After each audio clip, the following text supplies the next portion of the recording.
Hi welcome to Nandi trusters. ಇವತ್ತು ಏನಾಗ್ಬಿಟ್ಟಿದೆ ಅಂತಂದರೆ ಗಾಡಿ ಆಗಲಿ ಬಾಡಿ ಅಂತಂದರೆ ನಮ್ಮ ದೇಹ, ನಾವು ಗಾಡಿ ಅಂದರೆ ವೆಹಿಕಲ್ಸು. ಇದು ಯಾವುದು ಏನಂತಂದರೆ ಏಜಿಗೆ ಆಗಲಿ ಯಾವುದಕ್ಕೆ ಇದಿಲ್ಲ. ಸೊ ಮನುಷ್ಯನಿಗೂ ಅಷ್ಟೇ ಏಜ್ ಎಷ್ಟಾಗಿದೆ ಅನ್ನೋದಕ್ಕಿಂತ ಇರೋ ಏಜಲ್ಲಿ ಅವನು ಹೆಂಗೆ ಇದ್ದಾನೆ, ಯಾವ ಥರ ಊಟ ಮಾಡ್ಕೊಂಡಿದ್ದಾನೆ, ಯಾವ ಥರ ಆರೋಗ್ಯ ಕಾಪಾಡ್ಕೊಂಡಿದ್ದಾನೆ, ಅದು ಇಂಪಾರ್ಟೆಂಟ್ ಆಗುತ್ತೆ. ಯಾಕೆಂದರೆ ಬರೀ ಹಾರ್ಟ್ ಅಟ್ಯಾಕು ಅದು ಇದು ನೋಡಿ ಸಾಕಾಗ್ಬಿಟ್ಟೈತೆ ಎವ್ರಿ ಡೇ. ಇವತ್ತು ತುಂಬ ಜಾಸ್ತಿ ಆಗಿದೆ. ಸೊ ಯಾಕೆ ಅಂತ ಅಂದರೆ ನಾವು ದೈನಂದಿನ ಬದುಕಿನಲ್ಲಿ ಏನು ಮಾಡ್ಕೊಂಡಿದ್ದೀವಿ, ತುಂಬ ಸ್ಮಾರ್ಟ್ ಮಾಡ್ಕೊಂಡ್ಬಿಟ್ಟಿದ್ದೀವಿ. ಸೊ ಎದ್ದೇಳೋದು ಲೇಟು, ಅದಕ್ಕೆ ಬಾಡಿಗೆ ಎಕ್ಸಸೈಸ್ ಇಲ್ಲ, ಒಳ್ಳೆ ಫುಡ್ ಇಲ್ಲ, ಎಂತೆಂಥ ಸಿಗ್ತಾರೆ ಎಲ್ಲ ತಿಂತೀವಿ, ಎಲ್ಲ ಆನ್ಲೈನಲ್ಲಿ ಸಿಗುತ್ತೆ, ಇರೋತಕ್ಕೆ ಎಲ್ಲ ಹುಡ್ಕೊಂಡು ಬರುತ್ತೆ. ಸೊ ಯಾರನ್ನು ಶ್ರಮ ಪಡ್ತಾ ಇಲ್ಲ.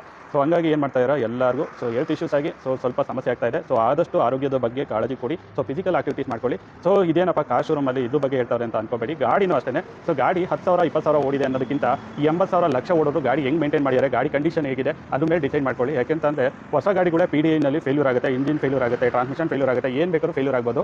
ಸೊ ಗಾಡಿನ ಫಿಸಿಕಲಾಗಿ ನೋಡಿಬಿಟ್ಟು ಡಿಸೈಡ್ ಮಾಡಿಕೊಂಡು ಗಾಡಿ ನಿಮ್ಗೆ ಯಾವ್ದು ಇಷ್ಟ ಬರುತ್ತೆ, ಸೊ ನಿಮ್ಗೆ ಗೊತ್ತಿರೋ ಮೆಕ್ಯಾನಿಕ್ನ ಕರ್ಕೊಂಡ್ಬಂದು ಗಾಡಿನ ಚೆಕ್ ಮಾಡ್ಕೊಂಡ್ಬಿಟ್ಟು ತೊಗೊಳ್ಳಿ. ಯಾಕೆಂದರೆ 80,000 ಲಕ್ಷ ಓಡಿರೋ ಗಾಡಿ ಇನ್ನೊಂದು 50,000 ಓಡಲ್ಲ ಅಂತ ಅಲ್ಲ. ಸೊ 80,000 ಓಡಿರೋ ಗಾಡಿ ಆರಾಮ್ಸೆ ಇನ್ನು ಮುಂದಕ್ಕೆ ಚೆನ್ನಾಗಿ ಓಡುತ್ತೆ, ಗಾಡಿ ಏನು ಹಾಳಾಗಿರಲ್ಲ. ಸೊ ಗಾಡಿನ ಹೆಂಗೆ ಮೇಂಟೆನೆನ್ಸ್ ಮಾಡಿರ್ತಾರೆ, ಹೆಂಗೆ ಯೂಸೇಜ್ ಮಾಡಿರ್ತಾರೆ, ಅದ್ರ ಮೇಲೆ ವೆಹಿಕಲ್ ಲೈಫು ಡಿಪೆಂಡ್ ಆಗಿರುತ್ತೆ. ಸೊ ಗಾಡಿ ಅಷ್ಟು ಓಡಿದೆ ಅಂದ್ಕೊಂಡು ಡಿಸೈಡ್ ಮಾಡ್ಕೊಳ್ಳೋಕೆ ಹೋಗಬೇಡಿ, ರಾಂಗ್ ಡಿಸಿಷನ್ ತೊಗೊಬೇಡಿ.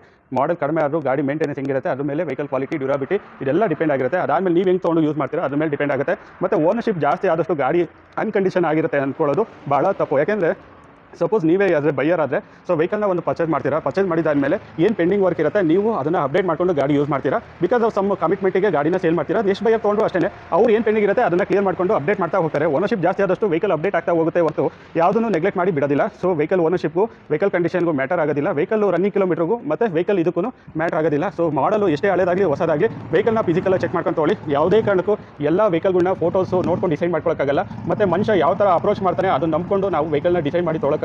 ನಿಮಗೆ ವೆಹಿಕಲ್ ಇಷ್ಟ ಆದರೆ ಯಾವುದೇ ಶೋರೂಮಲ್ಲಿ ನೀವೇ ಫಿಸಿಕಲ್ ಆಗಿ ಹೋಗಿ ಗಾಡಿನ ಚೆಕ್ ಮಾಡ್ಕೊಂಡು ತೊಗೊಳ್ಳಿ. ವೆಹಿಕಲ್ ಇನ್ಸ್ಪೆಕ್ಷನ್ ಪ್ರಾಪರಾಗಿ ಮಾಡ್ಕೊಂಡ್ರೆ ಏನು ಪ್ರಾಬ್ಲಮ್ ಏನು ಇರೋದಿಲ್ಲ. ಸೊ ಪ್ರಾಪರಾಗಿ ಇನ್ಸ್ಪೆಕ್ಷನ್ ಅಂತ ಅಂದರೆ ಒಬ್ಬ ಟ್ರಸ್ಟೆಡ್ ಪರ್ಸನ್ನ ತೊಗೊಳ್ಳಿ.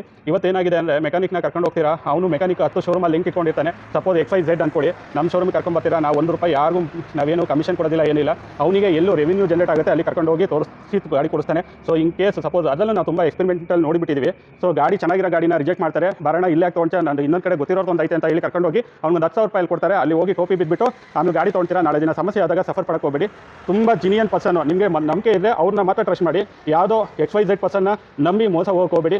ನಮ್ಮ ನಂದಿ ಟ್ರಸ್ಟ್ ಗಾಡಿಗಳಲ್ಲಿ ನಾವು ಎಲ್ಲ ಇನ್ವೆಸ್ಟ್ ಮಾಡಿ ತೊಳೋದ್ರಿಂದ ನಾವು ₹1 ದುಡ್ಡು ಇನ್ವೆಸ್ಟ್ ಮಾಡಿದಾದಮೇಲೆ ನಾವು ರಿಟರ್ನ್ ಬರಬೇಕು. ರಿಟರ್ನ್ ಯಾವಾಗ ಬರುತ್ತೆ, ಒಳ್ಳೆ ಕ್ವಾಲಿಟಿ ಇದ್ದಾಗ ರಿಟರ್ನ್ ಬರುತ್ತೆ. ಸೊ ಆ ಗಾಡಿ ರಿಟರ್ನ್ ಬರಬೇಕು ಅನ್ನೋದಾದರೆ ಒಳ್ಳೆ ಗಾಡಿನ ನಾವು ಪರ್ಚೇಸ್ ಮಾಡ್ತೀವಿ. ನಾವು ನಮ್ಮ ಎಕ್ಸ್ಪೀರಿಯನ್ಸಿಗೆ 15 ವರ್ಷ ಆಟೋಮೊಬೈಲ್ ಫೀಲ್ಡಲ್ಲಿ ಎಕ್ಸ್ಪೀರಿಯನ್ಸ್ ಇದೆ. ಸೊ ಟೆಕ್ನಿಷಿಯನಿಂದ ಜನರಲ್ ಮ್ಯಾನೇಜರ್ವರೆಗೂ ಟೊಯೋಟಾ, ಟಾಟಾ, ಕಿಯಾ ಎಲ್ಲದಲ್ಲೂ ವರ್ಕ್ ಮಾಡಿ ನನ್ನ ನಾಲೆಜಿಗೆ ತಕ್ಕಂತೆ ವೆಹಿಕಲ್ನ ನಾನು ಕ್ವಾಲಿಟಿ ಸರ್ಟಿಫೈಡ್ ಮಾಡಿ ವೆಹಿಕಲ್ನ ತೊಗೊಳ್ತೀನಿ. ಇನ್ ಕೇಸ್ ಪ್ರಾಬ್ಲಮ್ ಇದ್ದರೆ ಹೇಳ್ಬಿಟ್ಟೆ ಗಾಡಿ ಕೊಡ್ತೀವಿ.